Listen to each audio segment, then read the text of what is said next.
तो गाइस आज हम डिस्कस करने वाले हैं ड्राइनेज फ्रैक्शन। जो हमारा थर्मोडायनेमिक का चैप्टर 2 चल रहा है, तो उसमें हम जनरली ड्राइनेज फ्रैक्शन के बारे में बात कर रहे थे। ड्राइनेज फ्रैक्शन का हमने फार्मूला भी देखा, मैं आपको एक बार रिमेंबर करा दे रहा हूँ। फार्मूला होता है एक्स से हम डिनोट करते हैं ड्राइनेज फ्रैक्शन को। फार्मूला होता है mass of steam present in a system upon mass of steam plus mass of water. ये होता है ड्राइनेज फ्रैक्शन का फार्मूला। ओके, तो ये तो हो गया with the help of formula आप मेजर करोगे। लेकिन कब? आपको जब ये सब वैल्यू पता होगी तब तो, ये वैल्यू पता होगी तब तो आप मेजर करोगे। तो अगर आपको किसी स्टीम में पता करना है कि उस स्टीम में की ड्राइनेज फ्रैक्शन क्या है, मतलब उस वो जो स्टीम है उसमें कितने अमाउंट ऑफ मॉइस्चर कंटेन है, वो कैसे पता करोगे भाई? ये value M S M W तो लिख दिए आप, ये वैल्यू आई कहाँ से? उसके लिए तो एक्सपेरिमेंट करना होगा। तो 3 मेथड है, ओवरऑल 3 मेथड हैं जिसके हेल्प से हम ये ड्राइनेज फ्रैक्शन कैलकुलेट करने वाले हैं। सबसे पहला जो मेथड है टैंक और बकेट कैलोरीमीटर। टैंक और बकेट कैलोरीमीटर के हेल्प से हम आपको बताने वाले हैं कैसे हम ड्राइनेज फ्रैक्शन को कैलकुलेट करेंगे। तो ये अरेंजमेंट देखिए, एक्सप्लेन करता हूँ। सबसे नीचे तो हमारे लगा है वैगनिंग मशीन, जो कि इसका वेट पूरी जो सिस्टम रखा हुआ है इसके ऊपर, ये बकेट कंटेनर जो है इसके ऊपर रखा हुआ इस मशीन पे, इसकी वेट ये डेविएट होकर इसकी वेट बताएगा। क्लियर है? इसमें हमने कुछ फॉर एग्जांपल कुछ अमाउंट ऑफ वाटर हम रखे हुए हैं और ऑलरेडी वेटेड वाटर, मतलब समझ लीजिए 1 kg ऑफ वाटर हम रखे हुए हैं, हम जानते हैं। क्लियर है? हम वेट कर रहे हैं तो इसमें 1 kg बता रहा है वाटर। ऑलरेडी हमने पर्टिकुलर जो हमें अमाउंट ऑफ वाटर रखे हैं वो रखे हैं। इसमें हमारा कनेक्ट है ये पाइप लाइन। अभी सब भूल जाओ, ये पाइप कनेक्ट है। इस पाइप को हम कहते हैं सैंपलिंग ट्यूब, इसे कहते हैं हम सैंपलिंग ट्यूब। ये जो एंड है इसे हम कहते हैं मिक्सिंग बॉक्स। ये बॉक्स में ऐसा पोरस टाइप का होल बना होता है। जब इस देखो यहाँ भी होल, यहाँ से स्टीम जाएगा और यहाँ स्टीम निकलेगा, वाटर से मिक्स होगा, तो ये क्या होगा, वेट बढ़ेगा। वेट बढ़ेगा तो ये बताएगा कितना वेट एक्सचेंज हुआ। क्लियर है? तो अब आपको ये सिस्टम, ये प्रेशर गेज लगा हुआ है, जो भी यहाँ से जाएगा उसकी प्रेशर मेजर करेगा। ये थर्मोमीटर लगा हुआ है, ये स्टीम का जो भी यहाँ का इस सिस्टम का टेम्परेचर है वो मेजर करेगा। इतना क्लियर है? अब हम आपको बताने जा रहे हैं। अब फॉर एग्जांपल आपके पास कोई स्टीम है, आपने स्टीम कहीं से कलेक्ट किया और उस स्टीम को उस स्टीम या उस बॉयलर में मैं ये पाइप को उसमें डाल दूंगा। ठीक है? उस बॉयलर में मैंने इस पाइप को डाल दिया। क्लियर है? फॉर एग्जाम्पल ये बॉयलर है, इसमें हमारा स्टीम है, मैंने इस पाइप को उस बॉयलर में डाल दिया, पुट कर दिया। ठीक है?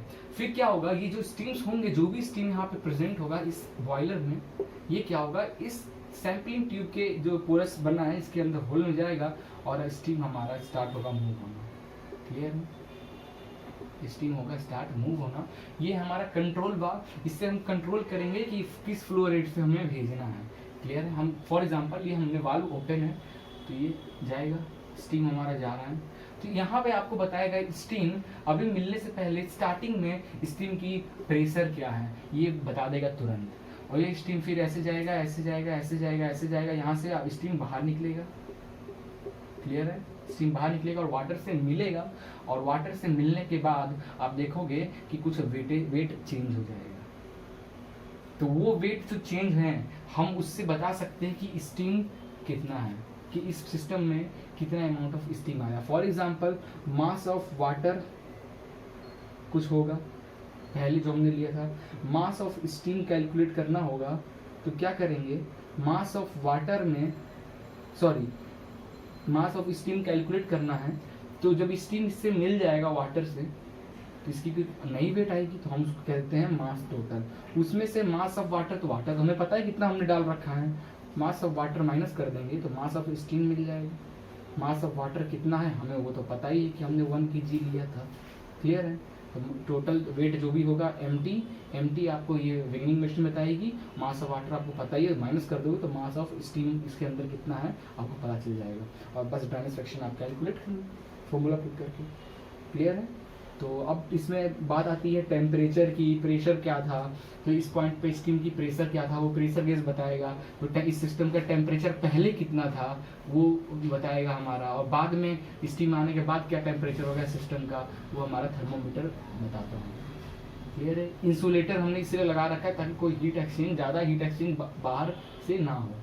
तो ये था ओवरऑल टैंक और बकेट कैलोरीमीटर कैसे काम करता है, आपको समझ में आ गया। अब मैं इसके थोड़े से फॉर्मूला आपको लिखने वाला हूँ, ज़्यादा टाइम नहीं लूँगा, डेरिवेशन पे ज़्यादा डिटेल में जाने की जरूरत नहीं है, थोड़ा बहुत मैं हिंट दूंगा किससे क्या कहते हैं और एक फॉर्मूला बता दूंगा आपको ड्राइनेज फ्रैक्शन कैसे इस मेथड से कैलकुलेट करते हैं। क्लियर है।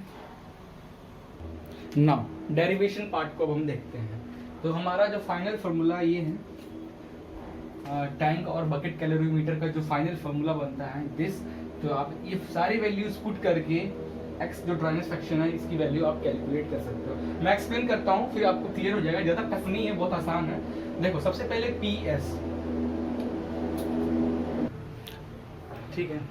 तो जो पी एस है गेज प्रेशर ऑफ स्टीम, जो मैंने बताया था ना प्रेशर गेज डिवाइस बनाया था, जब उस वहाँ से गेज प्रेशर स्टीम जब पास होगा तो वो जो प्रेशर बताएगा उसको हम कहते हैं पी एस से डिनोट करते हैं, gauge pressure of steam. Second है पी ए, एटमॉस्फेरिक प्रेशर, क्या है 1.0123 है ना, जनरल एटमॉस्फेरिक प्रेशर ये हो गया।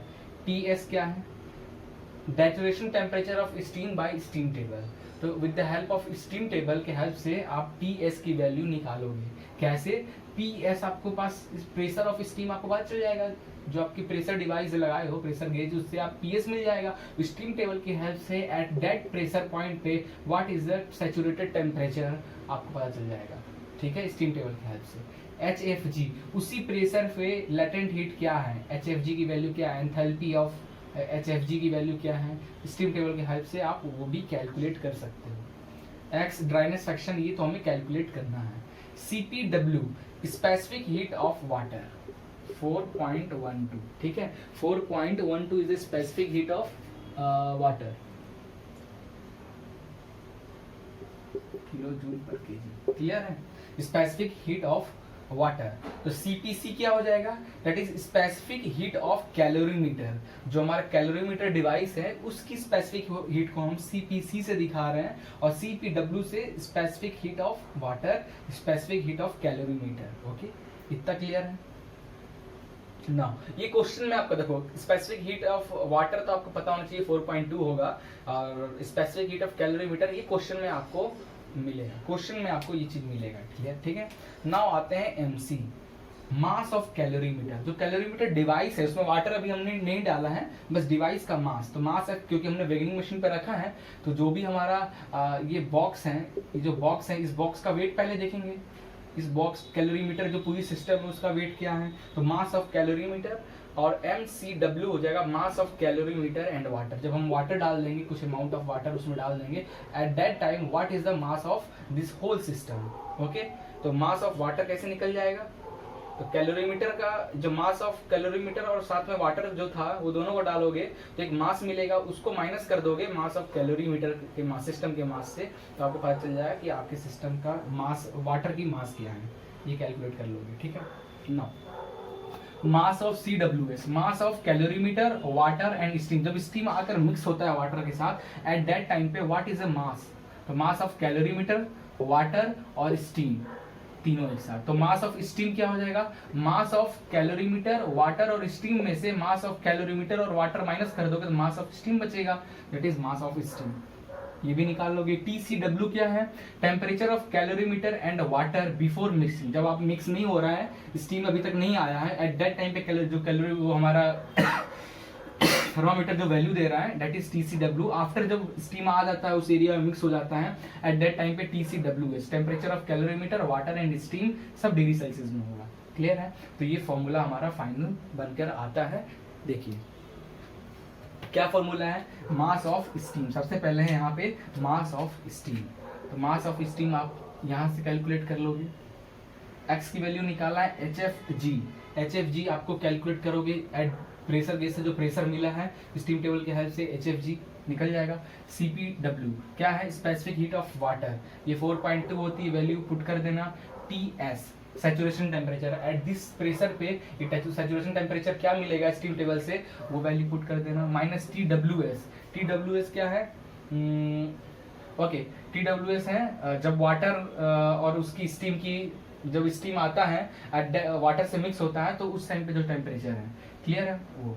Upon TCWS, temperature of calorimeter का, वाटर स्टीम, तीनों एक साथ मिक्स, मतलब कैलोरीमीटर में वाटर हो, वाटर में स्टीम मिक्स हो एट दैट टाइम का temperature, minus TCW, temperature of calorimeter और वाटर, इसको माइनस करेंगे तो टेम्परेचर ऑफ स्टीम मिल जाएगा यहाँ से। जनरली टेम्परेचर ऑफ स्टीम का फॉर्मूला है, क्लियर है। अब अपॉन मल्टीप्लीकेशन, फिर है मल्टीप्लीकेशन MW कैसे कैलकुलेट करोगे, तो यहाँ MW इस फॉर्मूले से, ठीक है। CPW कैसे कैलकुलेट करोगे, CPW 4.2 आपको पता है, ठीक है। MC mass of calorimeter, this mass of calorimeter question में दिया होगा। एंड CPC क्या है, this is specific heat of calorimeter, question में अवेलेबल रहेगा। ओके, तो आप ये फॉर्मूला क्या पुट करना सारी वैल्यू, और ड्राइनेज फ्रैक्शन की वैल्यू यहाँ से आप इजीली निकाल सकते हो, ठीक है। अब इसमें जो टर्म है आपका MC CPC वाला जो टर्म है, इससे हम लोग generally water equivalent of calorimeter कहते हैं। ये MCCPC, ये MCCPC इसको कहते हैं वाटर कांस्टेंट ऑफ कैलोरीमीटर। ये क्वेश्चन में आपको पूरी वैल्यू MC लिख के देगा कि the water coefficient of calorimeter is इतना, तो MCCPC की जगह डायरेक्ट वैल्यू पुट कर देना, क्लियर है। तो ये फाइनल फॉर्मूला है आपका ड्राइनेज फ्रैक्शन कैलकुलेट करने का, किसमें, टैंक और बकेट कैलोरीमीटर के लिए। नेक्स्ट वीडियो में वो बाकी के ओवरऑल 3 हमारा टेक्निक है जिससे हम कैलोरीमीटर के ड्राइनेज फ्रैक्शन को, हम स्टीम के ड्राइनेज फ्रैक्शन को डिफाइन कर सकते हैं, ठीक है। तो थैंक यू। नेक्स्ट वीडियो में हम नेक्स्ट इसके टॉपिक से बात